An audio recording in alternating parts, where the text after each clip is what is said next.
Nosso canal, mais um momento de reflexão, rezando com a palavra. Mas no mês de novembro, a igreja nos convida a fazer uma meditação sobre o céu, sobre o inferno e sobre o purgatório. É um mês também dedicado às almas do purgatório, onde nós rezamos por essas almas de maneira mais intensa. Já começando ali no dia 1º, a festa de Todos os Santos, nos remete justamente a essas meditações. No dia 2, a gente costuma visitar o cemitério, fazer as orações, oferecer sufrágios, e isso é estendido na igreja para todo o mês de novembro. Ao longo do tempo, a gente vai perdendo um pouco esse contato do início do mês, mas é necessário sempre voltar às nossas reflexões. E hoje aqui, rezando com a palavra, nós vamos meditar a palavra de Deus no livro de Apocalipse. Nós sabemos que aqui, no rezando com a palavra, além de rezar, a gente recebe de Deus, através da palavra, o consolo, a inspiração, porque a palavra de Deus nos traz isso, ensinamentos, e tudo isso nos leva à tomada de decisão, à mudança de vida. É esse que é o objetivo. A palavra de Deus, ela precisa nos transformar. E ela transforma a partir da minha abertura de coração. Então hoje nós vamos meditar em Apocalipse, no capítulo 21, entre os versículos 5 e 8. E diz assim: Então o que está assentado no trono disse: Eis que eu renovo todas as coisas. Disse ainda: Escreve, porque estas palavras são fiéis e verdadeiras. Novamente me disse: Está pronto. Eu sou o Alfa e o Ômega, o começo e o fim. A quem tem sede, eu darei gratuitamente de beber da fonte da água viva. O vencedor herdará tudo isso, e eu serei o seu Deus e ele será meu filho. Os tíbios, os infiéis, os depravados, os homicidas, os impuros, os maléficos, os idólatras e todos os mentirosos terão como quinhão o tanque ardente de fogo e enxofre, a segunda morte. A palavra mostra de maneira muito clara a existência do inferno.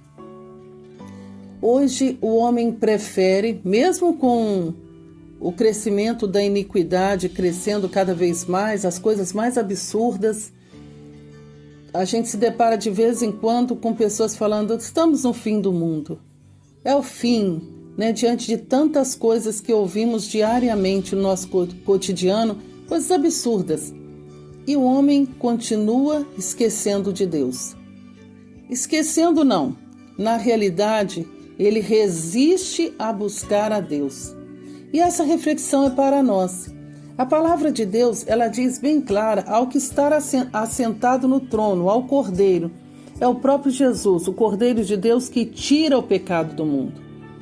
Que está assentado no trono. Estamos aproximando da festa do Cristo Rei e Senhor do Universo, aquele que rege soberanamente todo o orbe terrestre e também o universo inteiro. É Deus Todo-Poderoso, único, santo, vivo e verdadeiro. Esse Deus maravilhoso enviou o próprio Filho ao mundo para que todo aquele que nele crê não pereça, mas tenha a vida eterna. Ele doou a vida por você, e não só por você, mas pela humanidade inteira. O amor e a compaixão de Deus é tão intensa que o Senhor perdoa todo o pecado, desde que a pessoa se aproxime dele com humildade e peça perdão. E passe a reverenciar a ele como único e verdadeiro Deus. E a palavra nos diz isso. Eis que eu renovo todas as coisas. Deus tem poder de renovar a nossa mente, a nossa mentalidade, são verdadeiras, ou seja, eu atesto isso. E novamente ele disse: está pronto, eu sou o Alfa e o Ômega, eu sou o começo e o fim. Diz a palavra: a quem tem sede, eu darei gratuitamente de beber da fonte de água viva. A fonte da água viva é a palavra de Deus. A fonte de água viva é o próprio Senhor. O Espírito de Deus vem sobre nós quando nós nos arrependemos, recebemos o perdão de Deus, nós bebemos da fonte de água viva que é o Senhor, que mata a nossa sede, que cura a sede da nossa alma, Ele cura as carências, Ele cura todo o mal que é em nós. Ele muda a nossa mentalidade, mas nós precisamos sempre de deparar diante do Senhor e se arrepender. Arrepender da conduta, da forma de comportamento, das palavras ruins que às vezes a gente emite, dos sentimentos ruins. Nada justifica, ainda que seja uma criação ruim, ainda que haja motivo para aquela pessoa ter a maldade ou trazer a maldade dentro dela, a força poderosa de Deus, o poder do Espírito Santo, transforma todas as coisas. O Senhor renova. Mas a pessoa precisa dizer sim a Deus. Ela precisa começar a buscar a Deus. Porque o homem foi criado com essa sede, a sede de Deus. Se a gente não preenche com Deus, o próprio Deus que é tudo na nossa vida, a gente vai ficar vivendo na idolatria, buscando coisas, se colocando no lugar de Deus, buscando numa ânsia constante de felicidade e não encontra essa felicidade, porque a felicidade está no Senhor. Está no nosso Criador, naquele que nos criou com a sede dele mesmo. E é isso que diz o ensinamento na doutrina católica, o catecismo da Igreja Católica. Fomos criados para Deus e não encontramos, como diz Santo Agostinho, felicidade fora dele. Então, quanto mais se busca felicidade fora de Deus, mais se afasta de Deus e entra num caminho muito perigoso, um caminho pernicioso. E é isso que a palavra também vai nos apontar. Quando ele diz no versículo 7, o vencedor herdará tudo isso, herdará o quê? A beleza de Deus, a fonte de Deus, a graça de Deus, a renovação espiritual, o viver para Deus. É tão interessante que o Senhor vai falar várias vezes, aqueles que se colocam, entregam a vida ao Senhor, ele vai dizer lá em Malaquias, serão para mim um bem particular. Olha que coisa maravilhosa, você pertencer a Deus e você ser um bem particular do Senhor, consagrado, destinado a Ele. Como todo ser humano destinado a viver uma vida de felicidade eterna, porque a nossa alma é imortal. E aqui nessa terra que dizemos muito de peregrinos, estamos peregrinando para a vida futura, aqui que começa a nossa vida, fazendo bem ou mal. Como o Salmo número 1 diz, escolhe, pois, o caminho que você quer seguir, a vida com o bem e a morte com o mal. Também lá em Deuteronômio vai falar sobre isso. Escolhe a vida, escolhe, pois, a vida. Escolhe a vida, a verdadeira vida em Deus. Escolhe o lado divino. Porque aí vem a sentença. Se a pessoa usa mal o livre-arbítrio que ela tem, se aqui na terra ela caminha na maldade, e aqui vem até enumerar as coisas que o Senhor coloca, e além daqui tem outras passagens bíblicas que vão mostrar claramente aqueles que não herdarão o reino dos céus. Aqueles que vivem aqui nessa terra negando você não existe. Eu não acredito em você. Não quero andar nos seus caminhos. Não creio que você derramou seu sangue por mim. Eu não creio no poder da redenção. Eu creio que eu vou, ser salvo por sucessivas reencarnações, por exemplo. Quando a pessoa vai negando a Deus, como que ela vai viver eternamente com aquele que ela negou o tempo inteiro nessa vida? Que ela não quis fazer opção por ele. E aí a palavra nos diz no versículo 8, aí vem uma sentença, Primeiro no versículo 7 vai dizer, o vencedor herdará tudo isso. Eu serei seu Deus e ele será meu filho. Então uma herança eterna. Foram separados para mim. Aceitaram a minha salvação. Aceitaram que eu reinasse na vida deles. Aceitaram viver uma vida de sofrimento, porque os sofrimentos da presente vida nem se comparam à glória futura que há de vir, porque o sofrimento está inerente ao homem por causa do pecado original. Mas o Senhor veio e sofreu conosco também, e sofreu por nós. E Ele disse que aquele que tivesse fé nele, tivesse também coragem, porque assim como Ele venceu o mundo, nós também iremos vencer. Vamos vencer as paixões dominantes, vamos vencer os nossos próprios pecados. Vamos vencer as batalhas espirituais que a gente trava, porque nós temos assistência divina. O Senhor é fiel e justo para estar, fiel principalmente na sua palavra, para estar junto conosco. Agora, aquele que não acredita em nada disso e faz a opção de viver nos seus próprios sentidos, na sua própria cabeça, às vezes até desviada da verdade, porque somente a verdade que é Jesus pode nos libertar, não outras verdades. E aí eu vou sofrer, no caso, a consequência do caminho que eu escolhi. E aqui diz a palavra. Aqui vai dizer bem claro, os tíbios. Quem são os tíbios? São aquelas pessoas que não são boas, mas também não são ruins. São aquelas pessoas que vão tocando a vida. Nem se entregam totalmente ao Senhor, mas também não se entregam ao mundo. Elas vão vivendo a vida delas em cima do muro. E o Senhor faz censura clara sobre isso. Você precisa ser, como Ele mesmo vai se revelar a Santa Faustina, ou você seja quente, ou você é algo que arrefece realmente o coração em Deus, é capaz de doar sua vida pelo Senhor, anunciar a palavra, trabalhar para o Senhor no ministério, no serviço à igreja, porque você ama o Senhor? Ou a pessoa é totalmente fria, está no mundo, e ali Deus, pela misericórdia, Ele derrama, resgata, renova todas as coisas e põe para o ministério e serviço. Porque a nossa vida é amar e servir.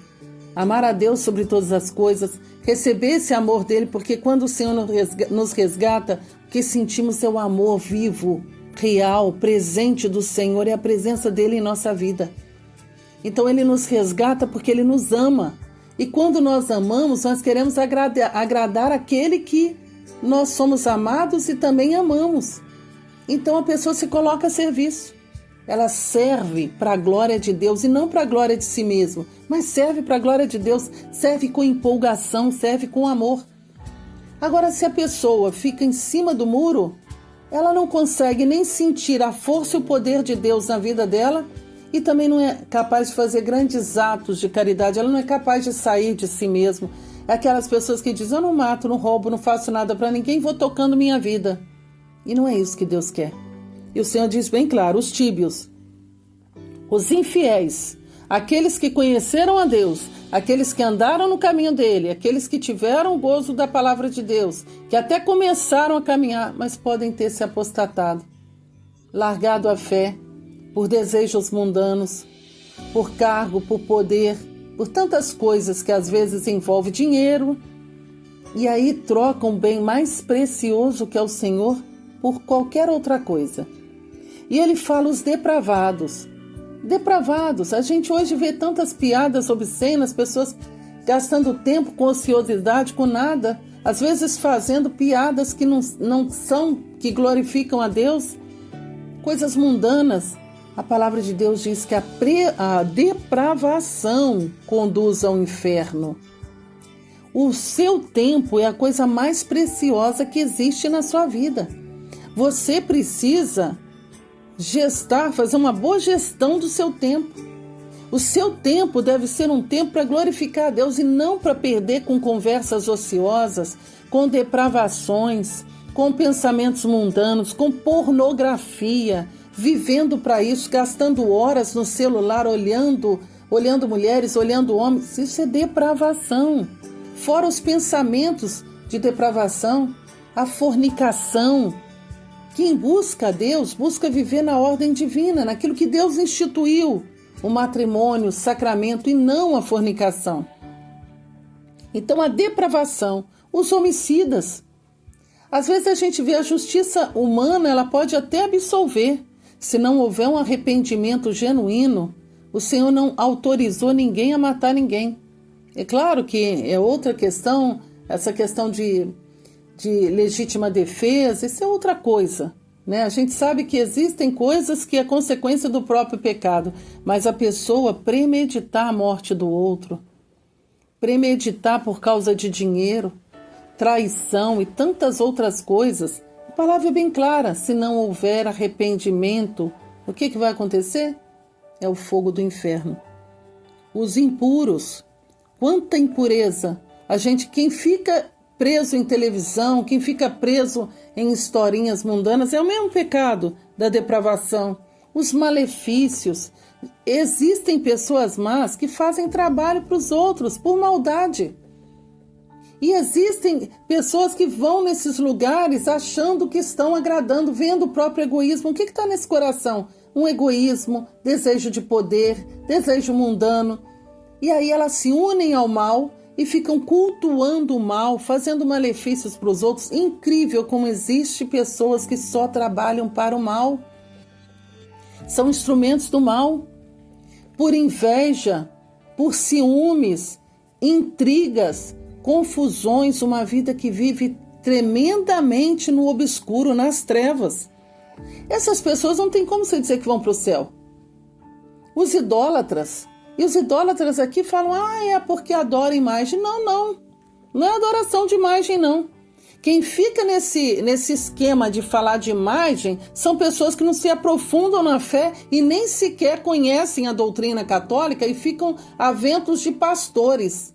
Porque, na realidade, eles vivem uma grande divisão entre eles mesmos, protestantes. Porque nem eles chegam a uma unidade.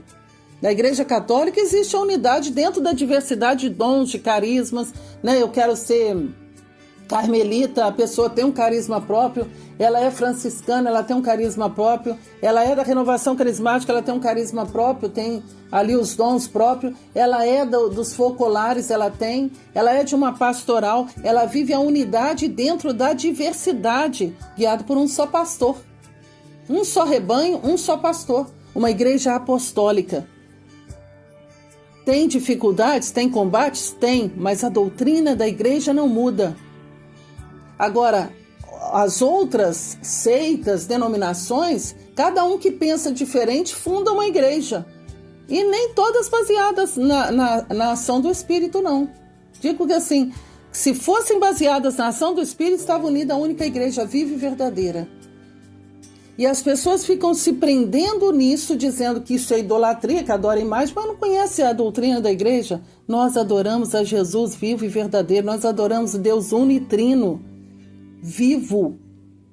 Nós, quando prostramos diante da Eucaristia, nós estamos adorando o corpo, o sangue, a alma e a divindade de nosso Senhor Jesus Cristo. Temos uma igreja apostólica. Essa questão que fica de divisão, que está adorando imagem, é gente que não conhece doutrina e fica se prendendo, volto a dizer, em pessoas que dizem que tem inspiração, que o Senhor mostrou aquilo. A verdadeira igreja é a igreja de Jesus Cristo. E quando nós olhamos para essa questão de idolatria, são os simulacros que nós colocamos ao longo da nossa vida. A pessoa pode estar dentro da igreja, até uma evangélica, e viver em profunda idolatria.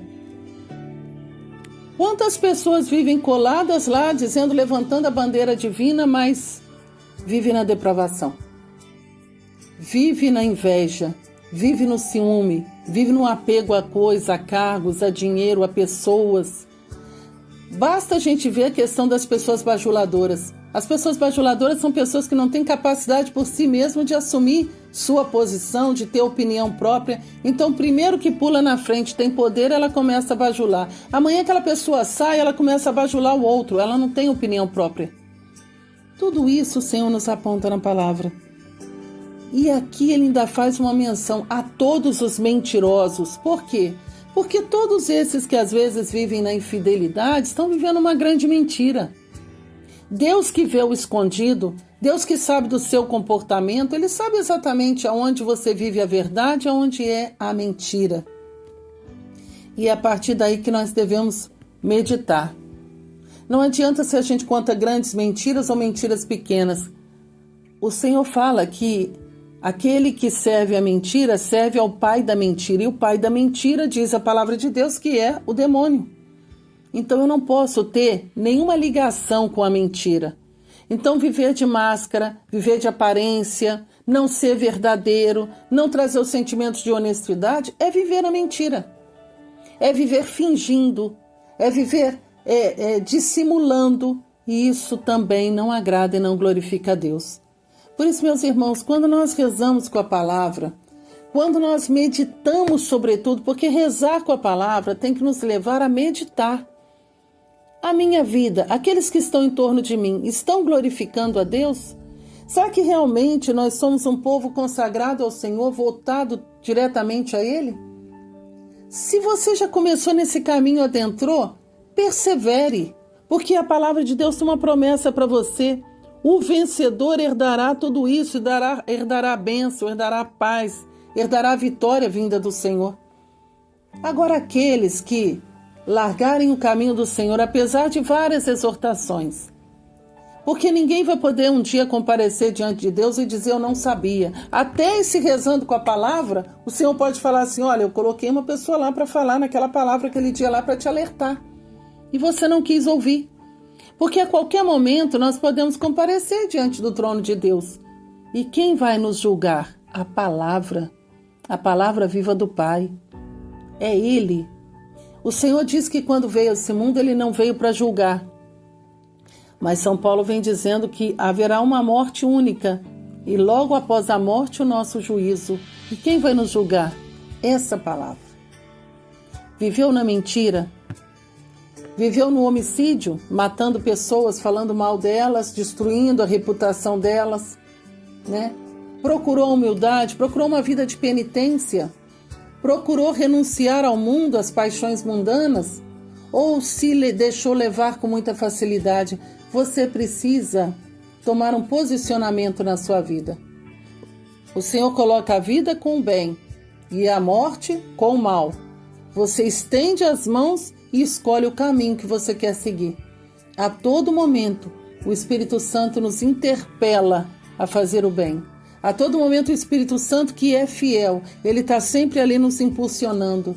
Deus coloca anjos, o seu anjo da guarda. Deus coloca pessoas no seu caminho. Deus coloca a palavra. Deus inspira.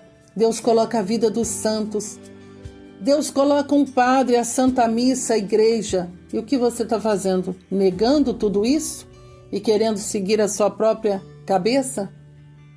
Nos rendemos, vamos procurar nos render ao Senhor. Vamos render realmente diante do poder e da majestade daquele que nos ama. Porque Deus te ama. Um pai que ama corrige. Um pai que ama exorta.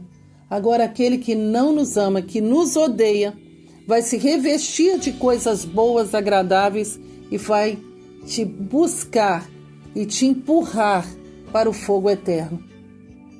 Eis que ponho a vida com o bem e a morte com o mal. Rezemos pedindo a Deus a graça. Nesse dia, Senhor, pelo poder da Tua palavra, nos interpele no poder do Teu Espírito Santo, Senhor. Eis que o Senhor renova todas as coisas e nós te pedimos, Pai Santo, em nome de Jesus, derrama Teu Espírito Santo e renove a nossa mentalidade. Retira de nós toda convicção que não te glorifica. Dai-nos, Senhor, pela força do Teu Espírito Santo, renunciar realmente à própria vontade para nos deixar guiar pelo Teu Espírito. Age, Senhor, em nossa vida, para que possamos, Senhor, dobrar diante da Sua presença e reconhecer que Tu és o único Deus vivo e verdadeiro, aquele que realmente nos ama e derrama sobre nós essa água viva que mata a nossa sede. Derrama sobre nós, Senhor, o Teu Espírito Santo que nos convence do pecado. Derrama sobre nós, Senhor, a força e o poder do Teu Espírito Santo que nos faz adorar ao Senhor como único Deus vivo e verdadeiro. Senhor, nós queremos pertencer somente a Ti. Somos vossos, fomos criados para a Tua glória e queremos viver assim. Pai Santo, em nome de Jesus, muda e transforma a nossa vida. Amém. Bendito seja, Senhor, pela Tua presença, pelo Teu amor e pelo poder da Tua palavra, que faz novas todas as coisas. Que você possa, ao longo desse dia, meditar com muita convicção a palavra de Deus. Meditar sobre o que te espera na eternidade, porque isso é necessário. Levar a vida de qualquer maneira não dá certo. A própria Escritura Sagrada nos aponta. Busque viver a verdadeira vida em Deus.